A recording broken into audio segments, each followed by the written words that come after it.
Hello all, എല്ലാവർക്കും ഐപ്ലസിന്റെ പുതിയൊരു വീഡിയോയിലേക്ക് സ്വാഗതം.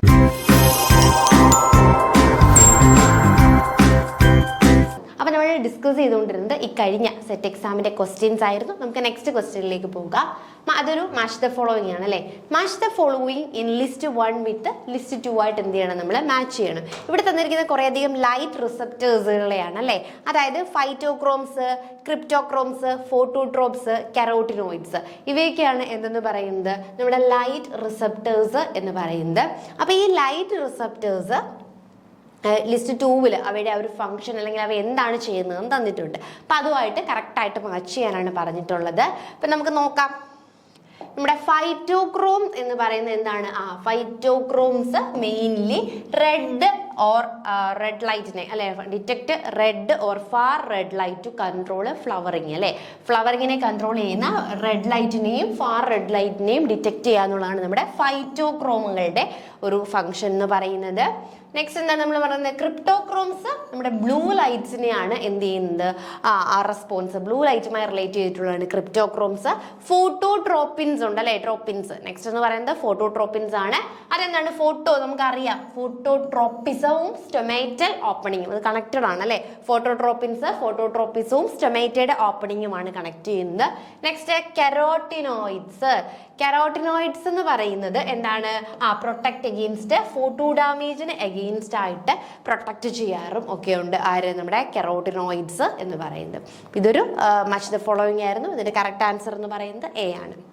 ചിലപ്പോൾ എന്തെങ്കിലുമൊക്കെ ചെറിയ ചെറിയ വേരിയേഷൻസ് ആൻസേഴ്സിൽ കീഴിൽ ഉള്ളത് നമ്മൾ പഠിച്ചതുമായി ബന്ധപ്പെട്ട് ഇല്ലാത്തത് കാണും. അതൊക്കെ നമുക്ക് എന്ത് ചെയ്യാൻ പറ്റും, മാറാനായിട്ട് ചാൻസ് ഉള്ളതാണ്. So next match the following. Plant hormones അല്ലെ, നമ്മൾ എപ്പോഴും പഠിക്കുമ്പോൾ പറയുന്ന ഒരു കാര്യമാണ്, അല്ലെങ്കിൽ പ്ലാന്റ് ഗ്രോത്ത് എന്ന് പറയുന്ന ഒരു കാര്യം പഠിക്കുമ്പോൾ ഏറ്റവും കൂടുതൽ തവണ നമ്മൾ റിപ്പീറ്റ് ചെയ്ത് പറയുന്നതാണ് എന്ത്, പ്രോപ്പറായിട്ട് ഹോർമോണുകളുടെ കാര്യങ്ങൾ നോക്കുക അല്ലെ, ഹോർമോൺസ് നോക്കുക, അതുപോലെ തന്നെ അവയുടെ ഫങ്ഷൻസ് നോക്കുക. അതൊരു ഷുവർ ക്വസ്റ്റ്യൻ ആണ്, നമ്മൾ എപ്പോഴും ക്ലാസ്സുകളിൽ പറയുന്ന കാര്യമാണ്. അപ്പം അതുപോലെ തന്നെ ചോദിച്ചിട്ടുണ്ട് auxin, gibberellin, cytokine, abscisic acid അല്ലെ. ഇതൊക്കെ മെയിൻ പ്ലാന്റ് ഹോർമോൺസ് ആണ്. അപ്പം ഇവിടെ ഫങ്ഷൻസ് ആണ് ചോദിച്ചിട്ടുള്ളത്. അപ്പോൾ ഓക്സിൻ നമുക്കറിയാം എന്താണ്, ഇലോങ്ങേഷൻ ആണല്ലേ. ടിപ്പുകളുടെയൊക്കെ ഗ്രോത്ത്, ഇലോങ്ങേഷനും ഫ്ലവറിങ്ങും ഒക്കെ ഓക്സിൻ പ്രൊമോട്ട് ചെയ്യുന്നുണ്ട്. ഗിബർലിൻ എന്താണ് ചെയ്യുന്നത്? റിവേഴ്സ് ഡാഫിസവും ബോൾട്ടിങ്ങുമാണ് നമ്മുടെ ഗിബർലിൻ. സൈറ്റോകൈനിൻ അല്ലെ, സൈറ്റോകൈനിൻ എന്ന് പറയുന്നത് എന്ത് ചെയ്യുകയാണ് ചെയ്യുന്നത്, ലാറ്ററൽ ബഡിന്റെ ഗ്രോത്ത് അല്ലെങ്കിൽ സെനിസൻസും ഒക്കെയാണ്. അബ്സിസിക് ആസിഡ് നമുക്ക് എന്ത് ചെയ്യുന്നു, ഗ്രോത്തിനെ ഇൻഹിബിറ്റ് ചെയ്യുന്നു അല്ലെ, ഇൻഹിബിറ്ററി ഹോർമോൺസ് ആണ്, ഗ്രോത്തിനെ ഇൻഹിബിറ്റ് ചെയ്യുകയും സി ഡോമൻസി ഇൻഡ്യൂസ് ചെയ്യുകയാണ് ചെയ്യുന്നത്. അപ്പൊ ഇത് എപ്പോഴും എല്ലാ എക്സാംസിലും കാണുന്ന ഒരു ഭാഗമാണ് ഇതെന്ന് പറയുന്നത്, ഈ ഹോർമോൺസും അതുമായി ബന്ധപ്പെട്ടിട്ടുള്ള ഫങ്ഷൻസ്. അപ്പൊ ഹോർമോൺസും അവയുടെ ഫങ്ഷൻസും പ്രോപ്പറായിട്ട് തന്നെ നോക്കുക.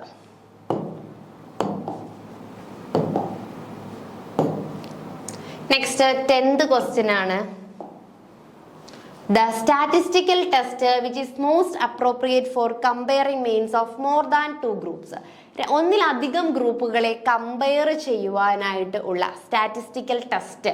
ഇതും എന്താണ്, ഒരു ഷുവർ ഷോർട്ട് ക്വസ്റ്റ്യൻ ആണ് അല്ലെ. എപ്പോഴും ഇതിൽ ഏതെങ്കിലും, ഇപ്പൊ ചിലപ്പോൾ കൈ സ്ക്വയർ ആയിരിക്കും, ടി ടെസ്റ്റ് ആയിരിക്കാം, അല്ലെങ്കിൽ അനോവ ആയിരിക്കും. ഇതൊരു ഷുവർ ടൈപ്പ് ക്വസ്റ്റ്യൻ ആണ്. ഇതിൽ ഏതെങ്കിലും ഒന്ന് എല്ലാ എക്സാംസിനും എന്ത് ചെയ്യാറുണ്ട്, ചോദിച്ചു കാണാറുണ്ട് സ്റ്റാറ്റിസ്റ്റിക്സിൽ നിന്നും. അപ്പൊ നമുക്ക് നോക്കാം. അപ്പൊ നമുക്ക് ഓരോ ടെസ്റ്റ് എന്താണെന്ന് ആദ്യം നോക്കാം. ആദ്യം നമുക്ക് അനോവയെ കുറിച്ച് നോക്കാം.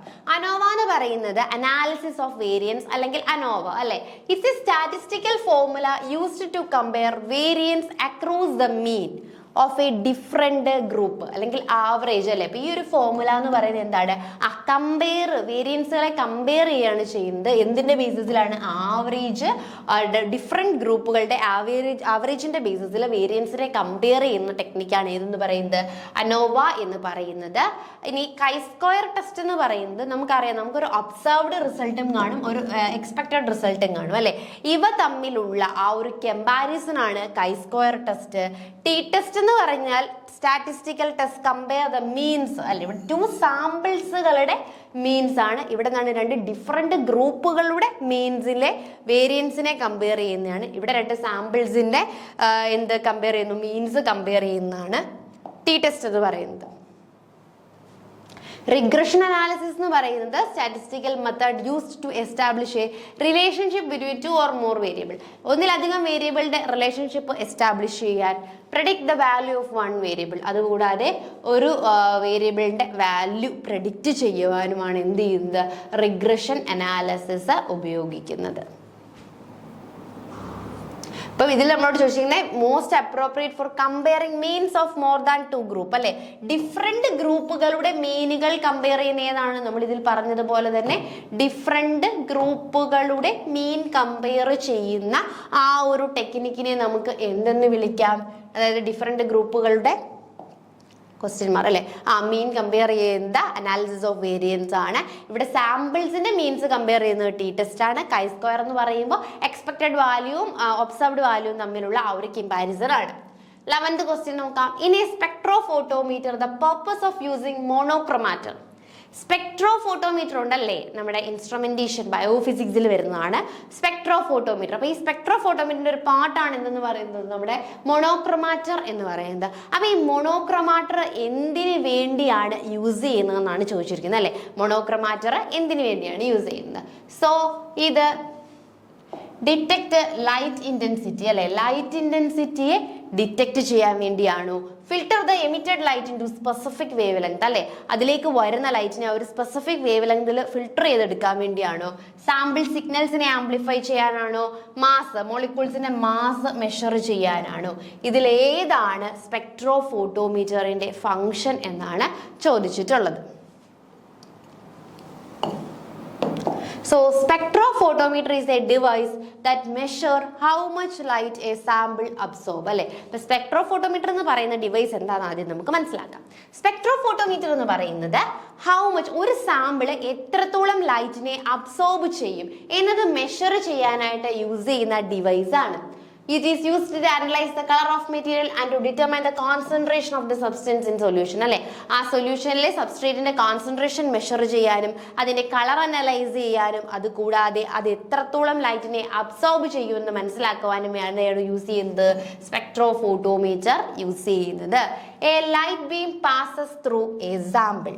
The light is separated into, അപ്പൊ അല്ലേ ഇപ്പൊ ഇതിനകത്തിലെ ഫംഗ്ഷൻസ് നോക്കാം. എ ലൈറ്റ് ബീം എന്ത് ചെയ്യും, ഈ ഒരു സാമ്പിളിലൂടെ ലൈറ്റ് ബീം പാസ് ചെയ്യും. The light is separated into different wave length. ഒരു ഡിഫറെന്റ് വേവ് ലെങ്തിൽ എന്ത് ചെയ്യും, ആ പാസ് ചെയ്യുന്ന ലൈറ്റിനെ സെപ്പറേറ്റ് ചെയ്യും ബൈ യൂസിങ് എ പ്രിസം അല്ലെങ്കിൽ ഡിഫ്രാക്ഷൻ ഗ്രേറ്റിംഗ്സ് യൂസ് ചെയ്തുകൊണ്ട് ഈ ലൈറ്റിനെ നമ്മൾ എന്ത് ചെയ്യും, സെപ്പറേറ്റ് ചെയ്യും. A detector measure how much light is absorbed. അതിനുശേഷം ഒരു ഡിറ്റക്ടർ കാണും. ഈ ഡിറ്റക്ടർ എന്ത് ചെയ്യും, എത്ര എമൗണ്ട് ഓഫ് അല്ലെങ്കിൽ എത്ര വേവ് ലെങ്തിലുള്ള ലൈറ്റ് ആണ് ഇത് അബ്സോർബ് ചെയ്യുന്നതെന്ന് മെഷർ ചെയ്യും. ആദ്യം നമ്മുടെ സാമ്പിളിലേക്ക് ലൈറ്റ് പാസ് ചെയ്യും. പാസ് ചെയ്യുന്ന സമയത്ത് അതിൽ എന്ത് കാണും, ഒരു പ്രിസമോ മറ്റും ഉപയോഗിച്ചുകൊണ്ട് ഇതിന്റെ ലൈറ്റിനെ എന്ത് ചെയ്യുന്നു, ഡിഫറെന്റ് വേവ് ലെങ്തിലേക്ക് സെപ്പറേറ്റ് ചെയ്യുന്നു. അങ്ങനെ സെപ്പറേറ്റ് ചെയ്തതിനു ശേഷം the detector measure how much light is absorbed അല്ലെ, എത്ര ലൈറ്റ് ആണ് അബ്സോർബ് ചെയ്യുന്നത് അല്ലെ, ഓരോ വേവ് ലെങ്തിലും എത്ര ലൈറ്റ് ആണ് അബ്സോർബ് ചെയ്യുന്നത് എന്നുള്ളതും പ്രോപ്പറായിട്ട് എന്ത് ചെയ്യും, അനലൈസ് ചെയ്യും. ഇനി ഇതിന്റെ കമ്പോണൻസ് എന്തൊക്കെയാന്ന് നോക്കാം. ഒരു ലൈറ്റ് സോഴ്സ് കാണും, internal lamp that emit light അല്ലേ. ഇപ്പൊ ലൈറ്റ് വേണം, അപ്പൊ ആദ്യം തന്നെ അതൊരു ലൈറ്റ് സോഴ്സ് കാണും. പിന്നെ ഒരു കൊളിമേറ്റർ കാണും അല്ലെ, മിറർ ഓർ ലെൻസ്, ലൈറ്റിനെ ഫോക്കസ് ചെയ്യാനായിട്ട് ഒരു മിറർ ഓർ ലൈറ്റ് കാണും. ദെൻ പ്രിസം ഓർ ഡിഫ്രാക്ഷൻ കാണും അല്ലെ. ഇതാണ് എന്തെന്ന് പറയുന്നത്, ആ ലൈറ്റിനെ ഡിഫറെന്റ് വേവ് ലെങ്തിലേക്ക് സെപ്പറേറ്റ് ചെയ്യുന്നത്. ഈ പ്രിസത്തെയോ ഡിഫ്രാക്ഷനെയാണ് നമ്മൾ മോണോക്രോമാറ്റർ എന്ന് വിളിക്കുന്നത്. നെക്സ്റ്റ് ഒരു ഡിറ്റക്ടർ കാണും. ഇതിൽ നിന്നും ഈ അബ്സോർബ് ചെയ്ത അല്ലെങ്കിൽ ഈ സെപ്പറേറ്റ് ചെയ്ത വേവ് ലെങ്ത് എത്ര എമൗണ്ട് ലൈറ്റിനെയാണ് അബ്സോർബ് ചെയ്യുന്നത് എന്ന് പറയാൻ ഒരു ഡിറ്റക്ടർ കാണും. സോ മോണോക്രോമാറ്റർ യൂഷ്വലി എ ഡിവൈസ് ആണ്. എന്തിനു വേണ്ടിയാണ് യൂസ് ചെയ്യുന്നത്, അതിലൂടെ, അതായത് നമ്മുടെ ലൈറ്റ് സോഴ്സിലൂടെ പാസ് ചെയ്യുന്ന ലൈറ്റിനെ ഫോക്കസ് ചെയ്യാനായിട്ട് ഒരു മിറർ കാണും. എന്നിട്ടൊരു പ്രിസമോ വല്ലതും യൂസ് ചെയ്ത് അതിനെ ഡിഫറെന്റ് വേവ് ലെങ്തിൽ സെപ്പറേറ്റ് ചെയ്യുന്നു. ഈ സെപ്പറേറ്റ് ചെയ്യാൻ വേണ്ടിയാണ് നമ്മൾ പ്രിസം അല്ലെങ്കിൽ എന്ത് യൂസ് ചെയ്യുന്നു, ഡിഫ്രാക്ഷൻ ഗ്രേറ്റിംഗ് യൂസ് ചെയ്യുന്നു. ഇതിനെയാണ് നമ്മൾ മോണോക്രോമാറ്റർ എന്ന് വിളിക്കുന്നത്. അപ്പോൾ ഏകദേശം ഒരു ഐഡിയ കിട്ടിയല്ലോ എന്താണ് സ്പെക്ട്രോഫോട്ടോമീറ്റർ എന്ന്. സോ സ്പെക്ട്രോഫോട്ടോമീറ്ററിൽ യൂസിങ് മോണോക്രോമാറ്റർ യൂസ് ചെയ്യുന്നത് എന്തിനു വേണ്ടിയാണ്, filter the emitted light into specific wavelength അല്ലെ. ലൈറ്റിനെ ഫിൽട്ടർ ചെയ്തിട്ട് സ്പെസിഫിക് വേവ് ലെങ്തിലേക്ക് എമിറ്റ് ചെയ്യുവാൻ വേണ്ടിയാണ് ഇത് യൂസ് ചെയ്യുന്നത്. Next 12. The microscope technique ideal for visualising live cells without staining അല്ലെ. ഇപ്പം നമ്മുടെ മൈക്രോസ്കോപ്പി ഇൻസ്ട്രുമെന്റേഷന് വളരെയധികം ഇമ്പോർട്ടൻ്റ് ആയിട്ടുള്ള ടോപ്പിക്കാണ്. അപ്പം നമുക്ക് അറിയാം ഈ ഒരു എക്സാമിന് കൂടുതലും ഈ ഒരു ഭാഗത്ത് നിന്നൊക്കെയാണ് ക്വസ്റ്റ്യൻസ് വന്നിട്ടുള്ളത്. ജെനറ്റിക്സ്, മൈക്രോസ്കോപ്പി, കൂടുതലും ജെനറ്റിക്സ് മോളിക്കുലർ ബയോളജിയാണ്. ബാക്കി ഭാഗത്തിൽ നിന്ന് വളരെ കുറച്ച് ക്വസ്റ്റ്യൻസേ വന്നിട്ടുള്ളൂ. അപ്പം നമുക്ക് നോക്കാം. The microscope technique ideal for visualising live cells without staining. Microscopy ടെക്നിക്കിൽ നമുക്ക് എന്ത് കാണണം? ലിവിങ് സെൽസിനെ വിഷ്വലൈസ് ചെയ്യണം. പക്ഷെ എന്ത് പാടില്ല? സ്റ്റെയിൻ ചെയ്യാതെ ലിവിങ് സെൽസിനെ വിഷ്വലൈസ് ചെയ്യുന്ന മെത്തേഡ് ഏതെന്നാണ് ചോദിച്ചിരിക്കുന്നത്. Fluorescence microscopy, scanning electron microscopy, face contrast microscopy, transmission electron microscopy, അല്ലെങ്കിൽ ടം. ഇതിലേതാന്നാ ചോദിച്ചിരിക്കുന്നത്. അപ്പൊ നമുക്ക് ഓരോ മൈക്രോസ്കോപ്പി ഒന്ന് പഠിക്കാം. ആദ്യം നമ്മുടെ ഓപ്ഷൻ ഫ്ലൂറസെൻസ് മൈക്രോസ്കോപ്പി ആയിരുന്നു അല്ലേ. Suitable for visualising living cell. Living സെൽസിനെ വിഷ്വലൈസ് ചെയ്യാൻ വളരെയധികം സ്യൂട്ടബിൾ ആണ്. Especially when living cells are labelled with fluorescent probe അല്ലെങ്കിൽ ടാഗ് അല്ലേ. ഫ്ലൂറസെന്റ് പ്രോബ് കൊണ്ട് ടാഗ് ചെയ്തിട്ടുള്ള ലിവിങ് സെൽസിനെ വിഷ്വലൈസ് ചെയ്യുവാനായിട്ടാണ് എന്ത് യൂസ് ചെയ്യുന്നത്? ഫ്ലൂറസെൻസ് മൈക്രോസ്കോപ്പി യൂസ് ചെയ്യുന്നത്. നെക്സ്റ്റ് എന്ന് പറയുന്നത് സ്കാനിങ് ഇലക്ട്രോൺ മൈക്രോസ്കോപ്പി അല്ലെങ്കിൽ SEM. is not ideal for visualizing living cell. SEM is better suited for studying morphology അല്ലേ. ലിവിങ് സെല്ലിനെ പറ്റില്ല, മൊഫോളജിക്കൽ സ്റ്റഡീസിന് ആര് കൊള്ളാം? നമ്മുടെ സ്കാനിങ് ഇലക്ട്രോൺ മൈക്രോസ്കോപ്പ് അല്ലെങ്കിൽ സെം കൊള്ളാം. അപ്പൊ ആദ്യത്തെ ഫ്ലൂറസെന്റ് മൈക്രോസ്കോപ്പി ആണ്. അത് മെയിൻലി ലിവിങ് സെൽസിനെ അനലൈസ് ചെയ്യും. പക്ഷെ അതിൽ എന്ത് വേണം നമുക്ക്? ആ ഒരു റേഡിയോ ആക്റ്റീവ് പ്രോബ് കൊണ്ട് അല്ലെങ്കിൽ ഒരു ഫ്ലൂറസെന്റ് പ്രോബ് കൊണ്ട് ടാഗ് ചെയ്തിട്ടുള്ള സാമ്പിൾസിനെ നമുക്ക് വിഷ്വലൈസ് ചെയ്യാനാണ് യൂസ് ചെയ്യുന്നത്.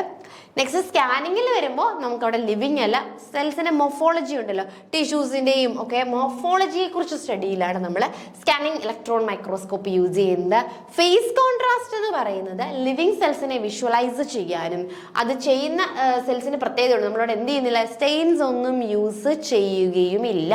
നെക്സ്റ്റ് ടെം ആണല്ലേ.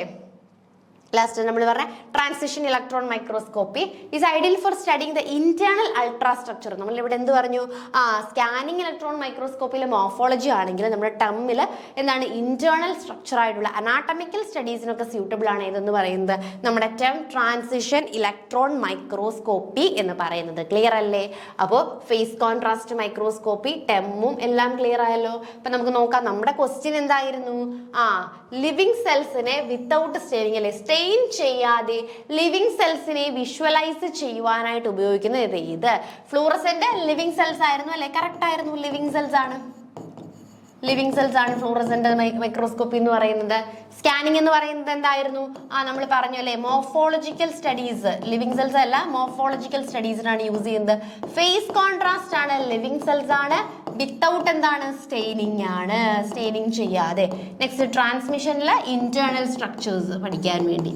ക്ലിയർ ആയല്ലോ? അപ്പൊ എല്ലാ മൈക്രോസ്കോപ്പിയും നമ്മൾ ഒറ്റ സെന്റൻസിൽ ഒന്ന് പറഞ്ഞിട്ടുണ്ട്. അപ്പൊ ഇതെല്ലാം എന്താണ്? ഇനി അടുത്തൊരു എക്സാമിന് വേണമെങ്കിൽ നമുക്ക് നെക്സ്റ്റ് ചോദിക്കാം, transmission electron microscopy, internal structure ചോദിക്കാം. അപ്പൊ അങ്ങനെ എല്ലാം ഒന്ന് പഠിച്ചു വെച്ചിരിക്കുക. ഞാൻ ഇപ്പോഴും പറഞ്ഞു, ഈ ഒരു ക്വസ്റ്റ്യൻ ഡിസ്കഷൻ ഏറ്റവും കൂടുതൽ യൂസ്ഫുൾ ചെയ്യുന്നത് നെക്സ്റ്റ് സർക്കിളിലേക്ക് പ്രിപ്പയർ ചെയ്യുന്നവർക്കാട്ടോ. അല്ലാതെ ഓൾറെഡി പ്രിപ്പയർ ചെയ്ത് കഴിഞ്ഞവർക്ക് അത് കഴിഞ്ഞു അല്ലേ. ഇനി നെക്സ്റ്റ് പ്രിപ്പയർ ചെയ്യുന്നവർ ഈ ക്വസ്റ്റ്യൻസും ഇതുകൊണ്ട് അനുബന്ധ വിവരങ്ങളും ഒക്കെ നോക്കിയിട്ട് പോവുകയാണെങ്കിൽ നമുക്ക് എളുപ്പത്തിൽ തന്നെ ക്രാക്ക് ചെയ്യാനായിട്ട് സാധിക്കും. നെക്സ്റ്റ് ക്വസ്റ്റ്യൻ ആണ്, the parameter which measure the spontaneity of A biochemical reaction. ഒരു ബയോകെമിക്കൽ റിയാക്ഷന്റെ സ്പോണ്ടേനിറ്റി മെഷർ ചെയ്യണം അല്ലെ. ഒരു ബയോകെമിക്കൽ റിയാക്ഷന്റെ സ്പോണ്ടേനിറ്റി മെഷർ ചെയ്യുവാനായിട്ട് യൂസ് ചെയ്യുന്ന പാരാമീറ്റർ ഏത് എന്നാണ്. Enthalpy, free energy, entropy, activation energy. Enthalpy ആണോ, ഫ്രീ എനർജി ആണോ, എൻട്രോപ്പി ആണോ, ആക്ടിവേഷൻ എനർജി ആണോ? ഇതിലേതാണ് എന്ത് കറക്റ്റ് ആയിട്ടുള്ള പാരാമീറ്റർ എന്നാണ് ചോദിച്ചിട്ടുള്ളത്. എന്ത് മെഷർ ചെയ്യുന്നത്? Spontaneity of A biochemical reaction. അപ്പൊ നമുക്ക് ഓരോന്നും നോക്കാം. എന്താണ് ഫ്രീ എനർജി എന്ന് പറയുന്നത്? ഒരു ബയോകെമിക്കൽ റിയാക്ഷന്റെ സ്പോണ്ടേനിറ്റി മെഷർ ചെയ്യാനാണ് യൂസ് ചെയ്യുന്നത്. അതിൽ നെഗറ്റീവ് വാല്യൂ ആണെങ്കിൽ ആ ഒരു റിയാക്ഷൻ സ്പോണ്ടേനിയസ് അല്ലെ, ഇൻഡിക്കേറ്റ് എ സ്പോണ്ടേനിയസ് റിയാക്ഷൻ. ഇനി പോസിറ്റീവ് ആണെങ്കിൽ അതൊരു നോൺ സ്പോണ്ടേനിയസ് റിയാക്ഷൻ ആയിരിക്കും. അപ്പം ഫ്രീ എനർജി എന്ന് പറയുന്നത് ഒരു ബയോകെമിക്കൽ റിയാക്ഷന്റെ സ്പോണ്ടേനിറ്റി മെഷർ ചെയ്യാനാണ് യൂസ് ചെയ്യുന്നത്. അപ്പൊ കിട്ടുന്ന വാല്യൂ എന്ന് പറയുന്നത് നെഗറ്റീവ് ആണെങ്കിൽ അതൊരു സ്പോണ്ടേനിയസ് റിയാക്ഷൻ ആണ്. ഇനി അപ്പൊ കിട്ടുന്ന ഒരു വാല്യൂ എന്ന് പറയുന്നത് പോസിറ്റീവ് ആണെങ്കിൽ അതെന്തായിരിക്കും? ഒരു നോൺ സ്പോണ്ടേനിയസ് റിയാക്ഷൻ ആയിരിക്കും. Next enthalpy. Measure the total energy changes of a reaction അല്ലേ? അപ്പൊ എൻതാൽപ്പി എന്ന് പറയുന്നത് എന്താണ്? Total energy change of a reaction. അത് measure the total change of a reaction including heat transfer. അതാണ് നമ്മൾ എന്തെന്ന് പറയുന്നത്? എൻതാൽപ്പി എന്ന് പറയുന്നത് ഒരു എനർജി അല്ലേ? ആ ഒരു റിയാക്ഷന്റെ സമയത്ത് ഉണ്ടാകുന്ന ടോട്ടൽ എനർജി ചേഞ്ചിനെ മെഷർ ചെയ്യുന്നതാണ് എൻതാൽപ്പി. എൻട്രോപ്പി എന്ന് പറയുന്നത് ഡിസോർഡേഴ്സ് അല്ലെ? Measure the disorders or randomness of a system ആണ്. അതിൽ പോസിറ്റീവ് എൻട്രോപ്പി ഇൻഡിക്കേറ്റ് ഇൻക്രീസ്, ഡിസോർഡേഴ്സിന്റെ ഇൻക്രീസ് കണ്ടീഷനും, നെഗറ്റീവ് ആണെങ്കിൽ കുറവുമായിരിക്കും അനലൈസ് ചെയ്യുന്നത്. അപ്പൊ നമ്മുടെ ക്വസ്റ്റ്യൻ പിന്നെ ആക്ടിവേഷൻ എനർജി പറഞ്ഞിട്ടുണ്ട് അല്ലെ? ആക്ടിവേഷൻ എനർജി എന്ന് പറയുന്നത് minimum energy required for a reaction to occur അല്ലെ? ഒരു റിയാക്ഷൻ നടക്കണമെങ്കിൽ, അത് എനർജി ഡിപ്പെൻഡന്റ് ആയിട്ടുള്ള ഒരു റിയാക്ഷൻ നടക്കണമെങ്കിൽ അതിനൊരു മിനിമം എനർജി വേണം അല്ലെ? ആക്ടിവേറ്റ് ചെയ്യാനായിട്ടുള്ള ആ ഒരു മിനിമം എനർജിനെയാണ് നമ്മൾ എന്തെന്ന് വിളിക്കുന്നത്?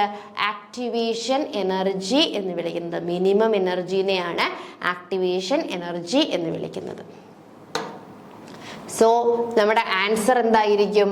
ഫ്രീ എനർജി ആണ് അല്ലേ? ഫ്രീ എനർജി ആയിരുന്നു എന്തിനെ മെഷർ ചെയ്യുന്നത്? സ്പോണ്ടേനിറ്റിയെ മെഷർ ചെയ്യുന്നത്. അതിൽ ഫ്രീ എനർജിയിൽ അപ്പൊ അടുത്തൊരു ക്വസ്റ്റ്യൻ ചോദിക്കല്ലേ, ഫ്രീ എനർജി വാല്യൂ എന്ന് പറയുന്നത് അല്ലെ? ഫ്രീ എനർജി വാല്യൂ എന്ന് പറയുന്നത് നെഗറ്റീവ് ആണെങ്കിൽ അത് എന്തിനെ ഇൻഡിക്കേറ്റ് ചെയ്യുന്നു? സ്പോണ്ടേനിറ്റി ഇൻഡിക്കേറ്റ് ചെയ്യുന്നു. പോസിറ്റീവ് ആണെങ്കിൽ നോൺ സ്പോണ്ടേനിയസ് റിയാക്ഷനെ ആയിരിക്കും അത് ഇൻഡിക്കേറ്റ് ചെയ്യുന്നത്. 14ാമത്തെ ക്വസ്റ്റ്യൻ നമുക്ക് നോക്കാം. The enzyme responsible for catalysing the break down of hydrogen peroxide into water and oxygen. അതായത് നമ്മുടെ ഹൈഡ്രജൻ പെറോക്സൈഡിനെ ബ്രേക്ക് ഡൗൺ ചെയ്യും അല്ലെ? ഹൈഡ്രജൻ പെറോക്സൈഡിനെ ബ്രേക്ക് ഡൗൺ ചെയ്തുകൊണ്ട് വാട്ടറും ഓക്സിജനും ഫോം ചെയ്യിക്കും. അങ്ങനെ ഫോം ചെയ്യിക്കാൻ സഹായിക്കുന്ന എൻസൈം, ഈ ഒരു റിയാക്ഷനെ കാറ്റലൈസ് ചെയ്യുന്ന എൻസൈം ഏതെന്നാണ് question. Superoxide dismutase, peroxidase, catalase, glutathione reductase. ഇതിൽ ഏതാണ് കറക്റ്റ് എന്നാണ് ചോദിച്ചിരിക്കുന്നത്. സൂപ്പറോക്സൈഡ് ഡിസ്മ്യൂട്ടേസ് ആണോ, പെറോക്സിഡേസ് ആണോ, കാറ്റലൈസ് ആണോ, ഗ്ലൂട്ടാത്തിയോൺ റിഡക്ടേസ് ആണോ? അപ്പൊ കാറ്റലൈസ് എന്ന് പറയുന്ന enzyme is responsible for breaking down hydrogen peroxide അല്ലെ? ഹൈഡ്രജൻ പെറോക്സൈഡ് അല്ലെ? H2O2 നമ്മുടെ ഹൈഡ്രജൻ പെറോക്സൈഡ്. ഈ ഹൈഡ്രജൻ പെറോക്സൈഡിനെ ബ്രേക്ക് ചെയ്തിട്ട് എന്ത് ഫോം ചെയ്യും? H2Oയും പ്ലസ് വാട്ടറും ഒരു ഓക്സിജൻ മോളിക്യൂൾസിനെ റിലീസും ചെയ്യും. ഇതാണ് ആ ഒരു റിയാക്ഷൻ എന്ന് പറയുന്നത്. ഈ റിയാക്ഷൻ കാറ്റലൈസ് ചെയ്യുന്നത് കാറ്റലൈസ് എന്ന് പറയുന്ന എൻസൈം തന്നെയാണ്. നെക്സ്റ്റ് സൂപ്പറോക്സൈഡ് ഡിസ്മ്യൂട്ടേസ് ഉണ്ടല്ലേ? അതെന്താണ് കാറ്റലൈസ് ചെയ്യുന്നത് വെച്ചാൽ സൂപ്പറോക്സൈഡ്, ആ പേര് തന്നെ ഉണ്ട്, സൂപ്പറോക്സൈഡ് ആണ്. സൂപ്പറോക്സൈഡ്സിനെ ഓക്സിജനും ഹൈഡ്രജൻ പെറോക്സൈഡ്സുമായിട്ട് ബ്രേക്ക് ഡൗൺ ചെയ്യുകയാണ്. നെക്സ്റ്റ് പെറോക്സിഡേസ് ഉണ്ട്, അവിടെയും പേരുണ്ട്. ഹൈഡ്രജൻ പെറോക്സൈഡിനെ നമുക്കിവിടെ കൺഫ്യൂഷൻ വരാം അല്ലേ? അവിടെ എന്താക്കി മാറ്റുന്നു? വാട്ടർ ആക്കി മാറ്റുന്നു. But it require A reducing agent അവിടെ യൂട്ടിലൈസ് ചെയ്യുന്നുണ്ട് ആ ഒരു റിയാക്ഷൻ കംപ്ലീറ്റ് ചെയ്യാൻ വേണ്ടിയിട്ട്. അപ്പൊ പെറോക്സിഡേസും കാറ്റലൈസും തമ്മിലൊരു ഡൗട്ട് ഉണ്ടാവാം, പക്ഷെ കറക്റ്റ് ആയിട്ടുള്ള ആൻസർ ഏതാണ്? നമ്മുടെ കാറ്റലൈസ് എൻസൈം ആണ്. പിന്നെ നമ്മുടെ ഗ്യൂട്ടാത്തിയോൺ ഉണ്ട് അല്ലെ? Catalyse the reduction of oxidising glutathione to reduced form of GSH ആക്കി മാറ്റുന്നത് ആരാണ്? ഈ ഒരു എൻസൈമാണ്. ആ പേരിൽ തന്നെ കുറച്ച് കിടപ്പുണ്ട്. അപ്പൊ ഇവിടുത്തെ ക്വസ്റ്റ്യൻ എന്ന് പറയുന്നത് ഹൈഡ്രജൻ പെറോക്സൈഡ് അല്ലെ? H2O2നെ എന്താക്കി മാറ്റണം നമുക്ക്? H2Oയും ഒരു O എടുത്തു, ഇനി ഒരു O ഉണ്ടല്ലേ?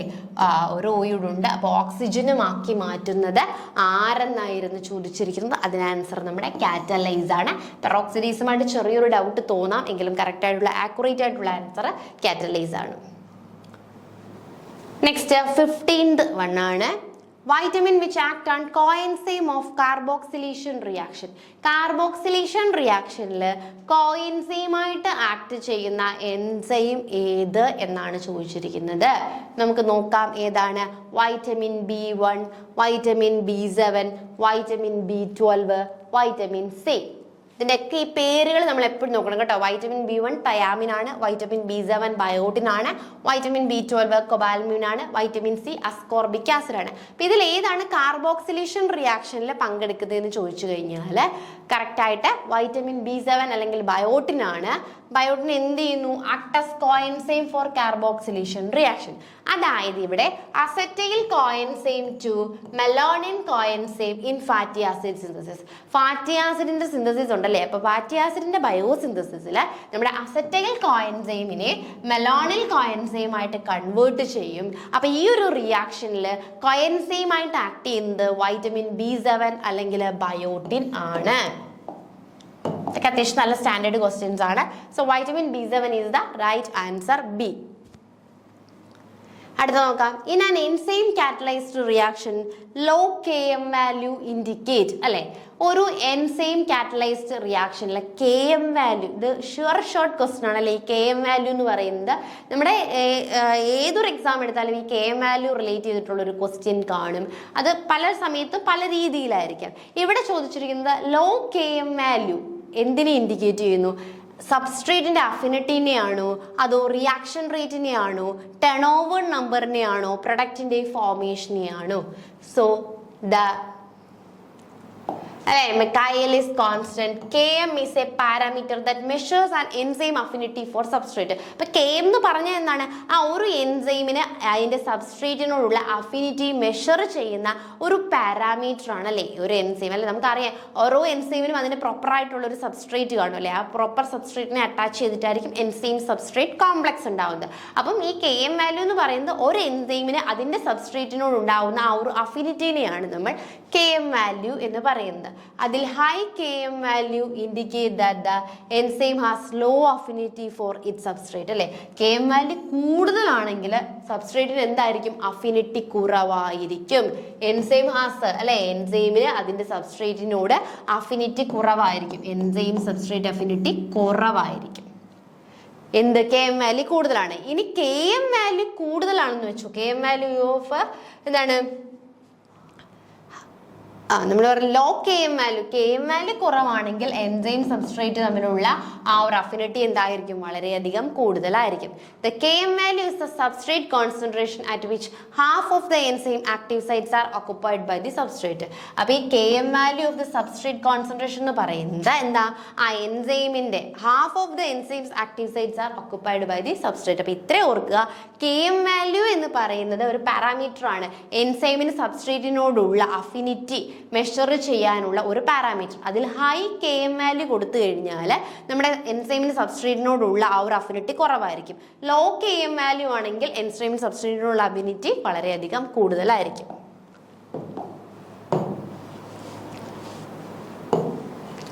ഇപ്പൊ കറക്റ്റ് ആയിട്ടുള്ള ആൻസർ ഏതാണ്? സബ്സ്ട്രേറ്റ് അഫിനിറ്റിയാണ് KM വാല്യൂ ഡിപ്പെൻഡ് ചെയ്യുന്നത് അല്ലെ. ലോ ആണെങ്കിൽ സബ്സ്ട്രേറ്റ് അഫിനിറ്റി എന്തായിരിക്കും? കൂടുതലായിരിക്കും അല്ലെ. സബ്സ്ട്രേറ്റ് അഫിനിറ്റി കൂടുതലായിരിക്കും. ഇനി KM വാല്യൂ കൂടുതലാണെങ്കിൽ സബ്സ്ട്രേറ്റ് അഫിനിറ്റി കുറവായിരിക്കും, ലോ അഫിനിറ്റി ആയിരിക്കും. അപ്പൊ ഈ ഒരു KM വാല്യൂവിലെ ഇൻഡിക്കേറ്റ് ചെയ്യുന്നത് സബ്സ്ട്രേറ്റ് അഫിനിറ്റിനെ ആണ്. 17ാമത്തെ question. The purine which is primary precursor in purine nucleotide biosynthesis അല്ലെ. പ്യൂരിൻ ന്യൂക്ലിയോറ്റൈഡ് ബയോസിന്തസിസിൽ okay in an enzyme catalysed reaction എടുക്കുകയാണ്. അതിൽ ലോ KM വാല്യൂ, അത് നമ്മൾ പറഞ്ഞു, low KM value substrate affinity. Then purine which is a primary precursor in purine nucleotide biosynthesis അല്ലെ. Purine ന്യൂക്ലിയോറ്റൈഡിന്റെ ബയോസിന്തസിസിലെ പ്രൈമറി പ്രിക്കേഴ്സർ ആയിട്ട് ആക്ട് ചെയ്യുന്നത് ആര്? നമുക്കിത് പെട്ടെന്ന് തന്നെ മനസ്സിലാവും അല്ലെ. ഇനോസിൻ മോണോഫോസ്ഫേറ്റ് ആണ്, നമുക്ക് എല്ലാവർക്കും അറിയാവുന്ന ഒരു കാര്യമാണ്, വളരെ സിമ്പിൾ ആയിട്ടുള്ള കാര്യമാണ്. നമ്മൾ ബയോസിന്തസിസുകൾ പഠിക്കാറുണ്ട്. അപ്പൊ അതിൽ പ്യൂരിൻ ബയോസിന്തസിന്റെ ആ ഒരു എന്താണ് ബയോസിന്തസിസ് സഹായിക്കുന്ന പ്രൈമറി എന്ന് പറയുന്നത് ഇനോസിൻ മോണോഫോസ്ഫേറ്റ് അല്ലെങ്കിൽ IMP ആയിരിക്കും. ഗുവാനിനും ഹൈപ്പോസാന്തിനും സാന്തിനും ഒന്നുമല്ല. അപ്പൊ റൈബോസ് 5-ഫോസ്ഫേറ്റിനെ ആദ്യം എന്തായിട്ട് കൺവേർട്ട് ചെയ്യും? 5-ഫോസ്ഫോ റൈബോസിൽ 1-പൈറോഫോസ്ഫേറ്റ് ആയിട്ട് കൺവേർട്ട് ചെയ്യും.